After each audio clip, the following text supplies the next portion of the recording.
Krishna Kirtana Gananatana Paro Premamritambo Nidhi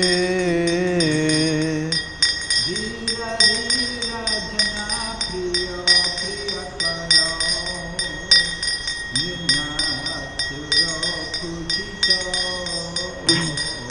Dhira Dhira Jana Priya Priya Karo Nirmasarau Pujitau Sri Chaitanya Kripabhuro Bhuvi Bhuvo Bharavahantaraka Sri Chaitanya Kripabhuro Bhuvi Bhuvo Bharavahantaraka Vande Rupa Sanatina Raghutyako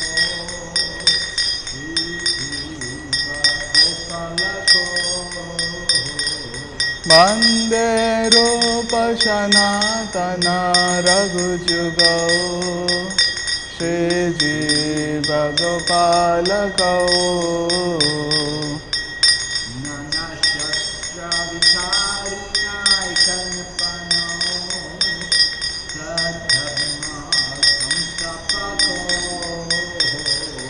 Nana Shastra Vicharina Kanipunao Shadharma Samstapakao Lokanamittakarino Tribhuvane Manyo Sharanyakaro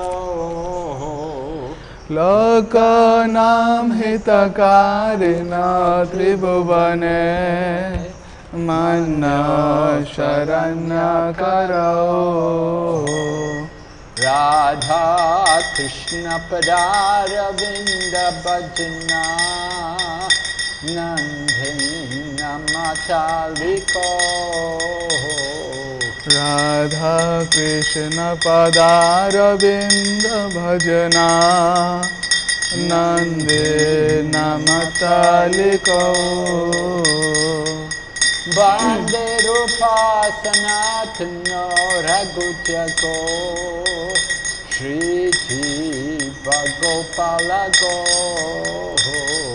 Vande Rupa Sanatana Raghutyako Shri Jiva Gopalako Vande Rupa Sanatana Raghutyako Shri Jiva Gopalako Vande Rupa Sanatana Raghutyako Shri Jiva Gopalako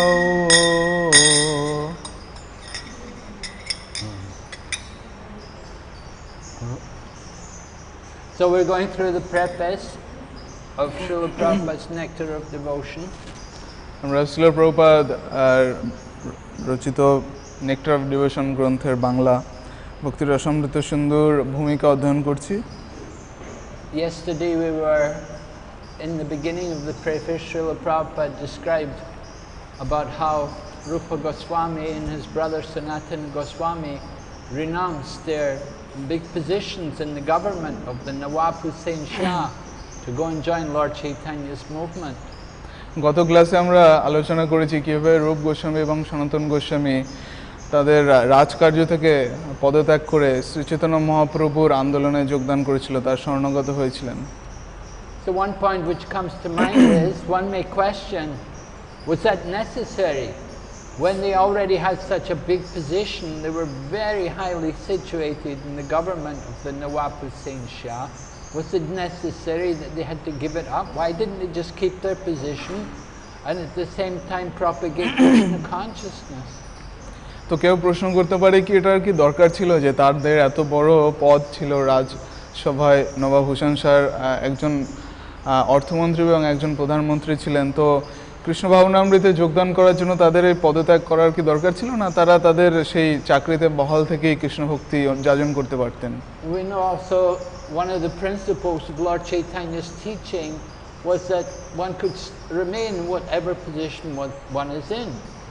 In fact, it was stated by Lord Brahma in the 10th canto Srimad Bhagavatam, Stani stita shruti gatantan vanmanobir ye prayaso jita jitopi asitai striloki. That one can remain in whatever position one is in and engage in hearing the glories of Krishna. One doesn't have to change his position, just stay where you are, and in this way you can conquer Krishna. Shrimad ভাগবতমের দশম স্কন্ধে আমরা উল্লেখ পাই, ব্রহ্মা উল্লেখ করেছেন যে একজন ব্যক্তি সে যে আশ্রমে যে অবস্থায় থাকুক না কেন পরিবারের, সে সেখানে থেকেই সেই অবস্থায় থেকেই সে কৃষ্ণ ভক্তি অনুশীলন করতে পারে, কৃষ্ণ চিন্তা করতে পারে। Lord Chaitanya was not encouraging people that they had to renounce their family and go with it and give up everything and become sannyasis. That wasn't Lord Chaitanya's teaching. Shri Chaitanya মহাপ্রভুর শিক্ষা এরকম ছিল না যে প্রত্যেককে তাদের পরিবার পরিজন ত্যাগ করে সন্ন্যাসী হয়ে বৈরাগ্য অবলম্বন করে কৃষ্ণ ভক্তি যাজন করতে হবে। তারা যে যে অবস্থায় থাকুক না কেন সেই অবস্থাতেই তারা কৃষ্ণ ভক্তি করতে পারবে। And there were many of Lord Chaitanya's followers who were grihastas, and they remained grihastas. They didn't renounce. They didn't become sannyasis. Shri Chaitanya মহাপ্রভুর অনেক অনুগামী রয়েছেন যারা গৃহস্থ, তারা সন্ন্যাস অবলম্বন করেনি বা তারা গৃহত্যাগ করেননি। Advaita Acharya, for example, Lord Nityananda, also Srivas Pandit, then also Chandrasekhar, Tapana Mishra, these people. তো অনেক গুরুত্বপূর্ণ ব্যক্তিত্ব যেরকম শ্রীমৎ নিত্যানন্দ প্রভু, শ্রীবাস পণ্ডিত, অদ্বৈত আচার্য, চন্দ্রশেখর আচার্য, এনারা প্রত্যেকেই গৃহস্থ ছিলেন। এরা গৃহস্থ থেকেই এরা মহাপ্রভুর বাণী অনুসারে জীবনযাপন করছিল। So why did Rupa and Sanatan have to give up everything and go? তো কেন তাহলে শ্রী রূপ গোস্বামী এবং সনাতন গোস্বামীকে সবকিছু ত্যাগ করে চলে যেতে হয়েছিল? Wouldn't it have been helpful for Lord Chaitanya's movement with their big position in the government that they could have promoted Lord Chaitanya more by being in their government office? তো তারা তাদের সেই অত্যন্ত গুরুত্বপূর্ণ উচ্চ পদ, রাজপদে যদি তারা থাকতেন তাহলে তারা অনেক প্রভাবশালী ছিলেন, তাহলে তারা শ্রী চৈতন্য মহাপ্রভুর এই আন্দোলনকে আরও বেশি তারা সহযোগিতা করতে পারতেন অথবা অনেকভাবে মানুষকে প্রভাবিত করতে পারতেন তাদের উচ্চ পদের দ্বারা। তাহলে কেন তারা ত্যাগ করেছিলেন সেই পদ? So we have to understand the situation at that time that the Mohammedan rulers were not so much favorable towards the Brahmins and towards the Hindu society. They oppressed the Hindu society. সেই সমকালীন অবস্থার কথা আমাদেরকে বুঝতে হবে যে সেই সময় মুসলমান রাজা হিন্দু সমাজের অনুকূলে ছিলেন না, তিনি তৎকালীন ব্রাহ্মণদের প্রতিকূলে বা বিরুদ্ধে ছিলেন এবং হিন্দু সংস্কৃতিকে তারা কোনোভাবেই সুযোগ সুবিধা প্রদান করেননি বা উৎসাহ প্রদান করেননি। And they had the custom to kill cows, which is very simple thing to do. এবং তাদের আরও একটি রীতি আছে, সেটি হলো গো হত্যা করা, যেটা খুবই গর্হিত অপরাধ। So to be engaged in the service with people like that, to associate with people engaged in such simple activities, is very bad for Krishna consciousness. তো এই ধরনের মানুষ যারা গো হত্যা করে তাদের সংস্পর্শে থাকা, তাদের সঙ্গ করা, এটি কৃষ্ণ ভাবনামৃতে যুক্ত কোনো ব্যক্তির পক্ষেই ক্ষতিকর। So Rupa and Sanatan appreciated the situation they were in as being very, very bad, not at all conducive for Krishna consciousness. And therefore they renounced it and with the blessings of Lord Chaitanya.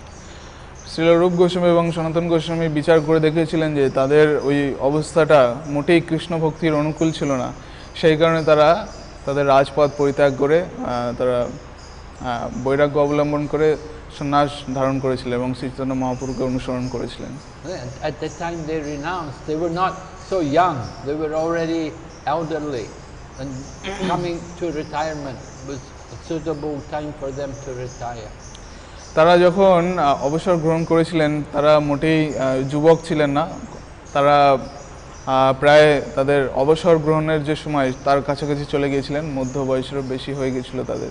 But they did not retire to become idle, to do nothing. They went to Vrindavan not just to sit and sleep. তারা শুধুমাত্র অকর্তব্যের মতো বা অলসের মতো তারা জীবনযাপন করেনি। রিটায়ারমেন্টের পরে বা অবসর গ্রহণের পরে তারা বৃন্দাবনে চলে গিয়েছিলেন এবং সেখানে তারা বিভিন্ন গুরুত্বপূর্ণ কার্যাবলী সম্পাদন করেছিলেন। In the Vedic culture, one does not retire to sit and do nothing, but one gives up material duties to take up spiritual duties, to work harder in the service of Krishna. Krishna ভাবনামৃতে ভক্তরা অবসর গ্রহণ করে অলসভাবে জীবন কাটানোর জন্য নয়, তারা অধিকতর পরিশ্রম করার জন্য, কৃষ্ণ ভক্তির ক্ষেত্রে অনেক বেশি যোগদান দেওয়ার জন্য তারা অবসর গ্রহণ করেন এবং কঠোর পরিশ্রম করেন। So Srinivasacharya has described in the Goswami Astakam how the Goswamis all conquered over eating and sleeping. Srinivas আচার্য গোস্বামী অষ্টকমে বর্ণনা করেছেন যে এই গোস্বামীগণ তারা সম্পূর্ণরূপে আহার নিদ্রাকে জয় করেছিলেন। And they were always engaged in the service of Krishna. এবং তারা সর্বদা কৃষ্ণের সেবায় নিযুক্ত ছিলেন। And you can see the result, but they built wonderful temples showing the worship of the deity of Krishna, and they also wrote wonderful literature on the science of Krishna consciousness. তারা অনেক মন্দির প্রতিষ্ঠা করেছেন, সুন্দর বিগ্রহ অর্চনা প্রতিষ্ঠা করেছেন বৃন্দাবনে এবং অনেক গুরুত্বপূর্ণ সমৃদ্ধ সাহিত্য, ভক্তি সাহিত্য তারা রচনা করেছেন। And so they are giving up their material duties was to take up the greater duty. তাই তারা Krishna consciousness. জড়জগতের যে দায়িত্ব কর্তব্য পরিত্যাগ করে তারা আধ্যাত্মিক দায়িত্ব কর্তব্য বেশি করে গ্রহণ করেছিলেন এবং সেটি হলো কৃষ্ণ ভাবনামৃতের দায়িত্ব কর্তব্য। Just as Lord Chaitanya, at the age of 24, he renounced his family life and he left his young wife and his elderly mother to become a sannyasi. যেরকম শ্রী চৈতন্য মহাপ্রভু মাত্র 24 বছর বয়সে তার মাতা এবং পত্নীকে পরিত্যাগ করে সংসার ধর্ম ত্যাগ করে তিনি সন্ন্যাস গ্রহণ করেছিলেন। He gave up his material duties to take up the greater spiritual duty. তিনি তার জড়জাগতিক কর্তব্যকর্ম পরিত্যাগ করে চিন্ময় বা আধ্যাত্মিক কর্তব্যকর্ম গ্রহণের জন্য তিনি গৃহত্যাগ করেছিলেন। So in this way, they utilized their valuable time in the service of Krishna. এইভাবে তারা তাদের অত্যন্ত গুরুত্বপূর্ণ মূল্যবান সময় কৃষ্ণ সেবায় ব্যয় করেছেন। So then Srila Prabhupada in his preface then goes on to talk about the nature of ras or mellow. That ras describes how the type of pleasure which one gets from activities. শিল প্রভুপাদ আরও বর্ণনা করেছেন রসের ব্যাপারে, যে মানুষ যে কোনো কাজই করে, পরিশ্রম করে বা যা কিছুই করে সব কিছু উদ্দেশ্য কিছু রস আস্বাদন করা। And in the science of devotion, the subject matter of ras is a very complex subject and it's often used in the different literatures of the Goswamis. এবং আমাদের এই ভক্তিযোগে এই রসের ব্যাপারটি বেশ জটিল এবং বিভিন্ন গোস্বামীগণ তাদের বিভিন্ন গ্রন্থে এই ব্যাপারে বিশদ বর্ণনা করে গেছেন। So Srila Prabhupada elaborately described the nature of ras in the material world, how it is flickering, temporary. Chapala sukha was the word used. It doesn't last for long, doesn't have much endurance. The pleasure of the material world is very short. শিল প্রভুপাদ বর্ণনা করেছেন যে এই জড়জাগতিক মানুষরা যে রসের অন্বেষণে থাকে সেটি খুবই ক্ষণিকের এবং খুবই টেম্পোরারি বা অস্থায়ী, এবং এটাকে বলা হচ্ছে চপল সুখ। তারা এত পরিশ্রম করে কিন্তু তার বিনিময়ে তারা যে তৃপ্তিটা পায় সেটা খুবই তাৎক্ষণিক বা ক্ষুদ্র। And the other characteristic of ras in the material world is that where there is enjoyment is often followed by renunciation. That one enjoys for a short time and then one renounces, and you renounce for some time, then again you want to enjoy, but then again you feel frustrated and you renounce. So this is called the Bhoga Tyaga manifestation. এবং প্রভুপাদ আরও বর্ণনা করেছেন যে মানুষ কীভাবে ভোগ ত্যাগের চক্রে আবদ্ধ থাকে। তারা ভোগ করার চেষ্টা করে, কঠোর পরিশ্রম করে, তারপরে তারা অনেক বেশি সুখ বা তৃপ্তি পায় না, তারপরে তারা ত্যাগ করার চেষ্টা করে, তারপরে আবার কিছুটা বিরাম নেয় তারা, তারপরে আবার ভোগ করার জন্য ফিরে আসে। এইভাবে তারা ভোগ ত্যাগের চক্রে আবদ্ধ থাকে। So where we try to make rasa in the material world, it will be like that. It will be not very pleasing, won't give any real lasting effect. But if we apply our rasa, if we experience the rasa with Krishna, develop our loving relationship in the service of Krishna, then that is eternal and that is everlasting. আমরা যদি জড়জাগতিক সুখভোগের বা জড়জাগতিক রস আস্বাদনের চেষ্টা করি, তাহলে আমরা অতটা বেশি তৃপ্ত হতে পারবো না, কারণ এটি খুবই তাৎক্ষণিক বা খুবই ক্ষণিকের। কিন্তু আমরা যদি আমাদের সময়, আমাদের শক্তি কৃষ্ণ সেবায় নিয়োজিত করি এবং আমরা কৃষ্ণকে সন্তুষ্ট করার চেষ্টা করি, তাহলে আমরা যে তৃপ্তিটা বা রস পাবো সেটা চিরস্থায়ী, সেটা অনন্ত। And it was explained that even we may not be successful in cultivating this loving exchange with Krishna, but a little endeavor on this path, a little advancement on that path can save us from the danger of losing the human form of life. আমরা যদিও হতে পারে এক জন্মে কৃষ্ণ ভক্তি করে এই রসের একদম টপমোস্ট বা সর্বোচ্চ পর্যায়ে নাও পৌঁছতে পারি, কিন্তু আমরা যতটুকুই ভক্তি অনুশীলন করব ততটুকু আমাদেরকে রক্ষা করবে মহাভয় থেকে, আমাদেরকে সেটি আমাদের স্থায়ী হয়ে থাকবে এবং পরবর্তী জন্মে আমরা সেখান থেকে শুরু করতে পারবো। Okay, so we'll go ahead and read Srila Prabhupada's preface. আমরা এগিয়ে যাব শ্রীল প্রভুপাদের ভূমিকা থেকে অধ্যয়ন করতে করতে। The eternal engagement in Bhakti Ras can be understood by a serious student upon studying the nectar of devotion. Adoption of Bhakti Ras, or Krishna consciousness, will immediately bring one to an auspicious life, free from anxiety, and will bless one with transcendental existence, thus minimizing the value of liberation. Bhakti Ras itself is sufficient to produce a feeling of liberation because it attracts the attention of the Supreme Lord Krishna. Generally, neophyte devotees are anxious to see Krishna or God, but God cannot be seen or known by our present materially blunt senses. The process of devotional service, as it is recommended in the Nectar of Devotion, will gradually elevate one from the material condition of life to the spiritual status, wherein the devotee becomes purified of all designations.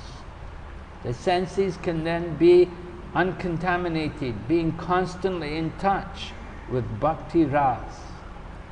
When the purified senses are employed in the service of the Lord, one becomes situated in Bhakti Rasa life, and any action performed for the satisfaction of Krishna in this transcendental Bhakti Rasa stage of life can be relished perpetually. When one is thus engaged in devotional service, all varieties of rasa or mellow turn into eternity. In the beginning, one is trained according to the principles of regulation under the guidance of the acharya or spiritual master, and gradually, when one is elevated, devotional service becomes automatic and spontaneous, eagerness to serve Krishna. There are 12 kinds of rasas, as will be explained in this book, and by renovating our relationship with Krishna in 5 primary rasas, we can live eternally in full knowledge and bliss. Srila Prabhupada লিখছেন ভূমিকাতে, ভক্তির অসমৃত সিন্ধু গ্রন্থ পাঠ করে ঐকান্তিকভাবে আগ্রহী পাঠক জীবের নিত্যবৃত্তি এই ভক্তিরস সম্বন্ধে অবগত হতে পারবেন। ভক্তিরস বা কৃষ্ণ ভাবনামৃত গ্রহণ করার ফলে সব রকমের উৎকণ্ঠা থেকে মুক্ত হয়ে যে মঙ্গলময় জীবনের স্বাদ পাওয়া যায়, সেই অপ্রাকৃত স্তরে অধিষ্ঠিত হলে মুক্তির আনন্দ নগণ্য হয়ে যায়। ভক্তিরসের প্রভাবে মুক্তি আপনা থেকেই লব্ধ হয়, কেননা তার ফলে পরমেশ্বর ভগবান শ্রীকৃষ্ণ আকৃষ্ট হন। সাধারণত কনিষ্ঠ অধিকারীরা ভগবানকে বা শ্রীকৃষ্ণকে দেখবার জন্য আকুল হয়ে থাকে, কিন্তু আমরা আমাদের এই জড় ইন্দ্রিয় দিয়ে পরমেশ্বর ভগবানকে কখনোই দেখতে পারি না। ভক্তির অসমৃত সিন্ধু গ্রন্থে নির্দেশিত পন্থার মাধ্যমে ভক্তিযোগ অনুশীলন করার ফলে আমরা ধীরে ধীরে জড় স্তর অতিক্রম করে চিন্ময় স্তরে অধিষ্ঠিত হতে পারি। তখন আমরা সব রকম জড়জাগতিক উপাধি থেকে মুক্ত হই। ভক্তিরসের সংস্পর্শে আসার ফলে ইন্দ্রিয়গুলি কলুষমুক্ত হয়। নির্মল ইন্দ্রিয়গুলি যখন পরমেশ্বর ভগবানের সেবায় যুক্ত হয়, তখন আমরা ভক্তিরসে অধিষ্ঠিত হই এবং সেই অপ্রাকৃত ভক্তিরসে পরমেশ্বর ভগবানের সন্তুষ্টি বিধানের জন্য যে কর্ম করা হয়, তার ফলে নিত্য আনন্দ আস্বাদন করা যায়। এইভাবে ভগবত ভক্তিতে যুক্ত হওয়ার ফলে নিত্যকাল সমস্ত আনন্দ রস উপভোগ করা যায়। প্রাথমিক স্তরে আচার্য বা গুরুদেবের তত্ত্বাবধানে বৈদিভক্তি অনুশীলনের শিক্ষা লাভ করতে হয়। ধীরে ধীরে ভক্ত যখন উন্নত স্তরে অধিষ্ঠিত হন, তখন স্বতঃস্ফূর্তভাবে কৃষ্ণকে সেবা করার আগ্রহ দেখা যায়। 12টি বিভিন্ন রকমের রস রয়েছে, যা এই গ্রন্থে ব্যাখ্যা করা হবে। তার মধ্যে 5টি মুখ্য রসে শ্রীকৃষ্ণের সঙ্গে আমাদের সম্পর্কের পুনঃপ্রতিষ্ঠা করার মাধ্যমে আমরা আমাদের সদ চিৎ ও আনন্দময় স্বরূপে অধিষ্ঠিত হতে পারি। So Srila Prabhupada is outlining the process of devotional service. How in the beginning we have to be guided by a spiritual master according to different rules and regulations.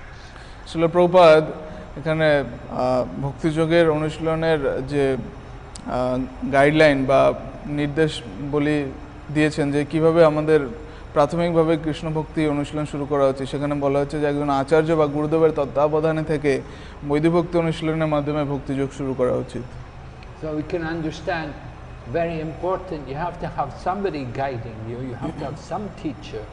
It's not that you just do everything the way you think it should be done. There must be the teacher.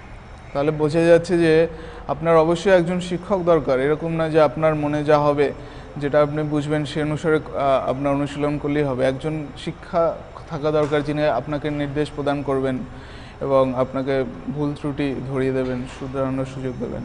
And a genuine teacher is one who has been trained by another teacher. একজন প্রকৃত শিক্ষক হলো তিনি, যিনি অন্য আরেকজন প্রকৃত শিক্ষকের দ্বারা প্রশিক্ষণ প্রাপ্ত হয়েছেন। He has to have also underwent training under a spiritual master. তাদেরকেও গুরুদেবের, শ্রী গুরুদেবের